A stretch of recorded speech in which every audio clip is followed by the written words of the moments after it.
अस्सलाम वालेकुम दोस्तों, उर्दू क्लासिक चैनल पर खुश आमदीद। मुअज़्ज़िज़ सामीन हज़रात, आइए सुनते हैं आतून सीरीज़ किस्त नंबर 77। मुअज़्ज़िज़ सामीन, आपसे उम्मीद की जाती है कि वीडियो को लाइक करें और चैनल को भी सब्सक्राइब कर दें, शुक्रिया। राजा भारता अंधेरी रात में शहर के गली कूचों से गुजरता हुआ शहर से बाहर आ गया।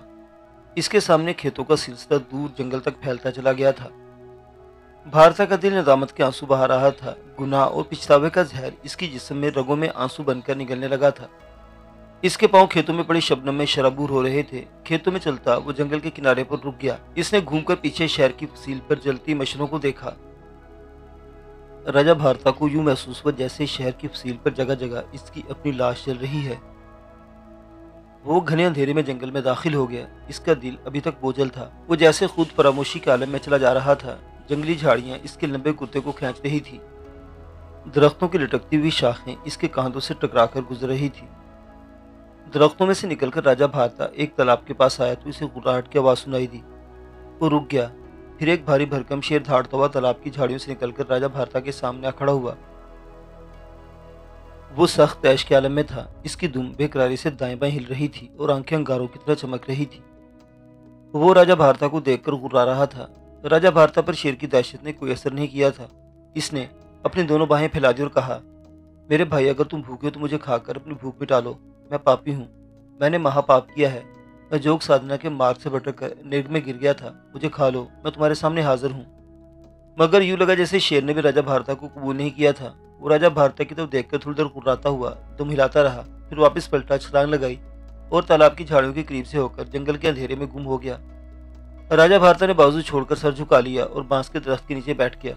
इसका दिल अपने ठिकाने पर नहीं था। शेर की खुराक बनकर अपने गुनाहों का कफारा अदा करना चाहता था, प्रायश्चित करना चाहता था, मगर भगवान ने इसके कफारे को भी कबूल नहीं किया था। राजा भारता को भगवान ने भी भुला दिया था। इसने अपना चेहरा हथेलियों में छुपा लिया और इसकी आंखों से आंसू जारी हो गए। जब इसके दिल का बोझ हल्का हुआ तो इसने अपने साथी पद्मनाग को आवाज दी। पद्मनाग की तरफ से कोई जवाब न आया। राजा भारता ने माया को आवाज दी। इसे बार बार पुकारा। माया ने तो वादा किया था कि मुसीबत के वक्त मेरा साथ देगी। तो कहाँ है? मुझे तुम्हारी हमदर्दी की जरूरत है। लेकिन माया भी ना आई। किसी जानिब से भी इस पर जाहिर न हुई। राजा भारता को अपने आप पर एक ऐसे टूटे खुश्क पत्ते का गुमान हो रहा था जिसे दरख्त ने अपनी टहनी से तोड़कर फेंक दिया हो और मर्ग आलूद हवाएं इसे उड़ाए उड़ाए फिर रही हों। वो उठा और इसने जंगल में जुनूब की तरफ चलना शुरू कर दिया। सारी रात वो जंगल में चलता रहा। पिछले पहर वो एक दरिया पर पहुंच गया। इसने दरिया के ठंडे पानी से अपनी प्यास बुझाई। ख्वाब में क्या देखता है कि एक आतिशफशां पहाड़ के धाने पर खड़ा है। ज्वालामुखी के दहाने से गर्म राख आलूद धुएं के बादल उमड़ रहे हैं। इसका सांस बंद हो रहा है। इसका जिस्म जल रहा है। वो खोलते लावे में छलांग लगाने ही वाला था कि किसी ने पीछे से खींच लिया। वो पीछे को गिर पड़ा। फिर इसकी कानों में आवाज आई, तेरा प्रायश्चित लोगों की भलाई करने में है। तू आकाश की बुलंदियों से गिर चुका है। राजा भारता के होंठों से चीख निकल गई। वो जाग पड़े। से देखा कि सूरज की रोशनी दरिया के पानी पर चमक रही है। दिन निकल आया था। राजा भारता उठकर बैठ गया और ख्वाब में जो आवाज इसने सुनी इस पर गौर करने लगा। इसका कफारा खिदमत खल्क में था। अब यही करना इसके गुनाहों को धो सकता था। अचानक जैसे इसका दिल बनी नोए इंसान की मोहब्बत के जज्बे से मामूर हो गया। इसने मशरक की तरफ तुलू होते सूरज की तरफ मुंह करके कुछ अशलूक पड़े और दरिया का पानी हथेलियों में लेकर अपने सर पर डाला और हरि राम का जाप करता हुआ दरिया के किनारे एक तरफ रवाना हो गया। चलते चलते वो एक फलदार दरख्त के पास पहुंचा। इसे बड़ी भूख लग रही थी। इसने दरख्त से फल तोड़कर खाए और फिर अपने अनजाने सफर पर रवाना हो गया। दरिया के किनारे कुछ फासले पर इसे धुआं उठता नजर आया। ये एक मरघट था जहां चिता पर एक जवान औरत की लाश जलाई जा रही थी। किनारे पर एक कश्ती खड़ी थी। कुछ लोग चिता से हटकर खड़े चिता से उठते आग के शोलों की तरफ देख रहे थे। वहां कोई ऐसा पुरोहित नहीं था जो मरने वाले की आत्मा की शांति के लिए शुरू पड़ रहा हो। राजा भारता ने लोगों के पास जाकर पूछा कि किसकी चिता है, कि यहाँ कोई पुरोहित पुजारी भी नहीं है। एक आदमी ने कहा, ये एक पापी और गुनाहगार औरत की चिता है। इसका नाम चंद्रानी था। राजा भारता ने पूछा, इसने ऐसा कौन सा पाप किया था कि इसकी चिता पर कोई शुलूक पड़ने वाला भी नहीं? वो आदमी बोला, ये औरत 4 साल पहले बेवा हो चुकी थी, लेकिन इसने गुनाह किया और एक नाजायज बच्चे को जन्म देकर मर गई। इसकी मुक्ति को हक नहीं पहुंचता। इसकी आत्मा अगले जन्म में लोमड़ी की शक्ल में जाहिर होगी। राजा भारता ने पूछा कि इस औरत का नाजायज बच्चा कहाँ है? इसे बताया गया वो मरा हुआ पैदा हुआ था। राजा भारता चिता के सिराने की जानब आलती पालती मारकर बैठ गया और गुनाहगार औरत चंद्रावती की रूह की शांति के लिए मुकद्दस श्लोक बुलंद आवाज में पढ़ने लगा।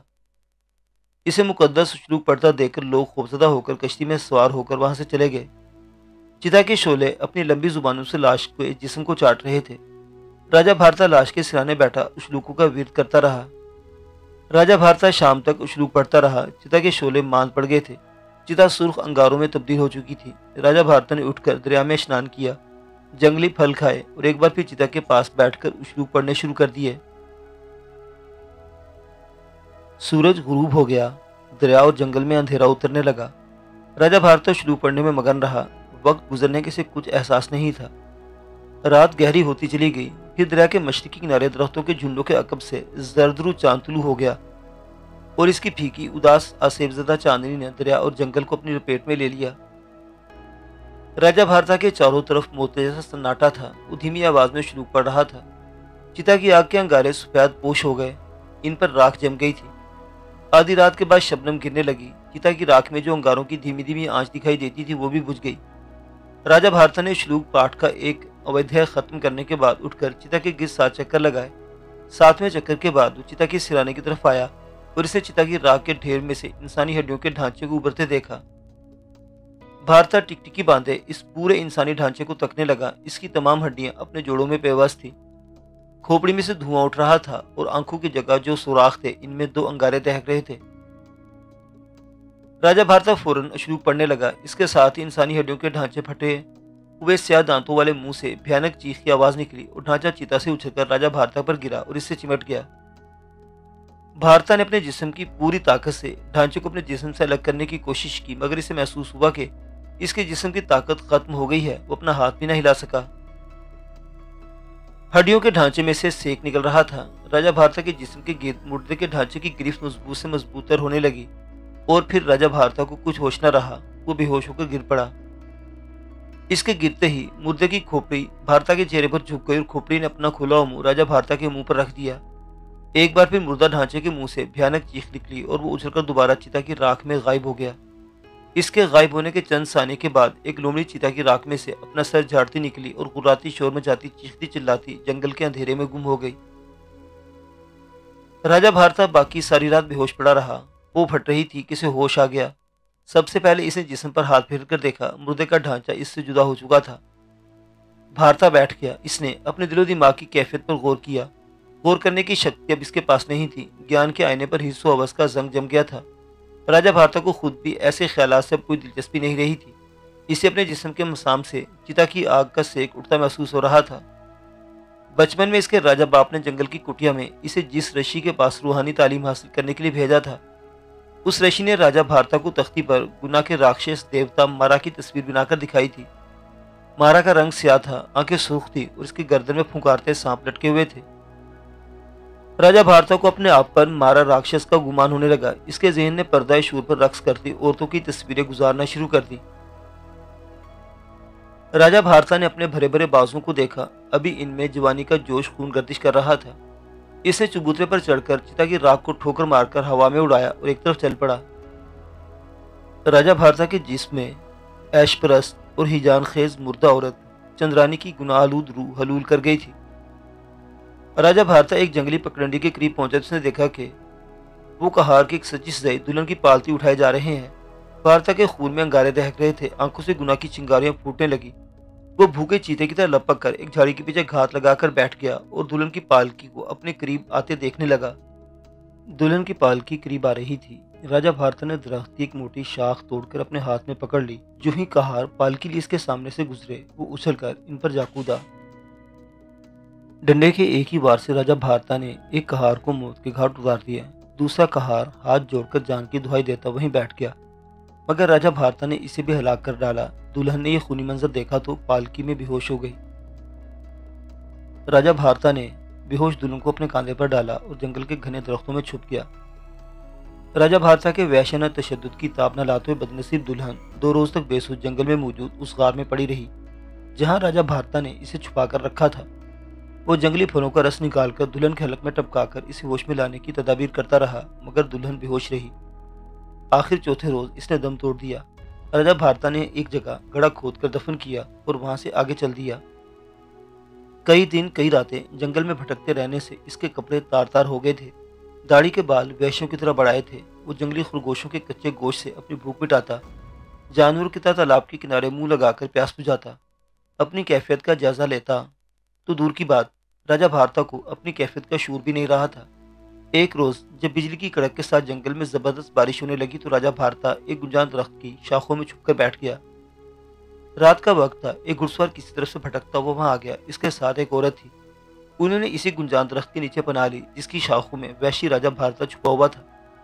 राजा भारता ने बिजली की चमक में जवान औरत के जिस्म की एक झलक देखी तो बेचैन सा हो गया। इसने एक वहशियाना नारा लगाते हुए दरख्त की शाखों से नीचे आदमी पर छलांग लगा दी। वो इस कदर गज़ो गज़ब में था कि औरत का मालक संभल भी न सका और राजा भारता ने इसकी गर्दन तोड़कर इसे ठंडा कर दिया। बेचारी औरत वावेला करती जंगल में भागी, लेकिन राजा भारता ने चंद कदमों के फासले पर ही इसे इस तरह दबोच लिया जिस तरह एक वहशी शेर नाजुक अंदाम हरनी को एक ही जस लगाकर दबोच लेता है। औरत को गश आ गया। राजा भारता ने इसे कंधे पर डाला और अंधेरी बारिश में दरख्तों की गरज और बिजली की कड़क में जंगल के अंधेरों में गायब हो गया। औरत को होश आया तो इसने देखा कि वो एक गार में लेटी है। इसके करीब लकड़ियों की आग जल रही है और एक वहशी इंसान इसके पास बैठा है, इसे खा जाने वाली नजरों से देख रहा है। ये राजा भारता था। औरत ने रोते हुए हाथ जोड़कर अपनी इज्जत और आबरू की भीख मांगी तो राजा भारता ने कहका लगाकर कहा, चंद्रानी तुम क्या कह रही हो? तुमने तो बेवा होकर नाजायज बच्चा जना था। औरत की समझ में कुछ न आया कि ये वहशी क्या कह रहा है। इसने खौफ के मारे अपने होंठों पर हाथ रख दिया। राजा भारता इसकी तरफ खिसकने लगा। औरत उठकर दौड़ने लगी तो भारता ने इसे बालों से पकड़कर नीचे गिरा लिया। 10 रोज बाद ये बदनसीब औरत भी राजा भारता के वहशियाना तशद्दुद का शिकार होकर मर गई तो भारता ने इसे वहीं गार के अंदर छोड़कर आगे चल दिया।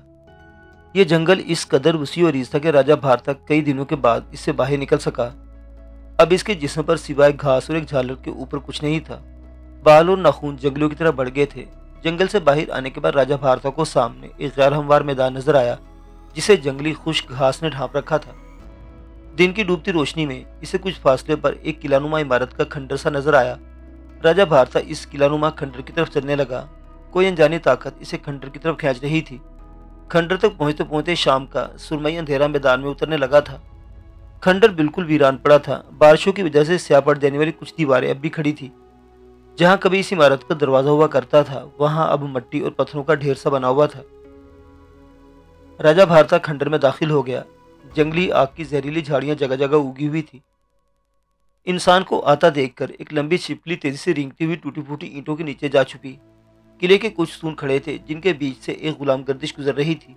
इस गुलाम गर्दिश के छत की बुसीदा कड़ियों में जा बजा मकड़ियों के जाले लटक रहे थे। राजा भारता मुतवही शाखों से दरो दीवार और बुसीदा स्तूनों को तकता आगे बढ़ रहा था। ये गुलाम गर्दिश एक बड़े दीवान खाने में जाकर खत्म हो गई तो फर्श उखड़ा पड़ा था। दीवारों के ताकों में जाले लगे थे। एक चबूतरा था जिसकी पत्थर की सिले टेढ़ी हो रही थी। राजा भारता इस चबूतरे पर पांव लटकाकर बैठकर सोचने लगा कि इसे आज की रात इसी खंडर में बस करनी चाहिए और कल किसी करीबी बस्ती में जाकर अपने लिए ताज़ा शिकार अगवा करके लाएगा। वो चबूतरे पर लेट गया।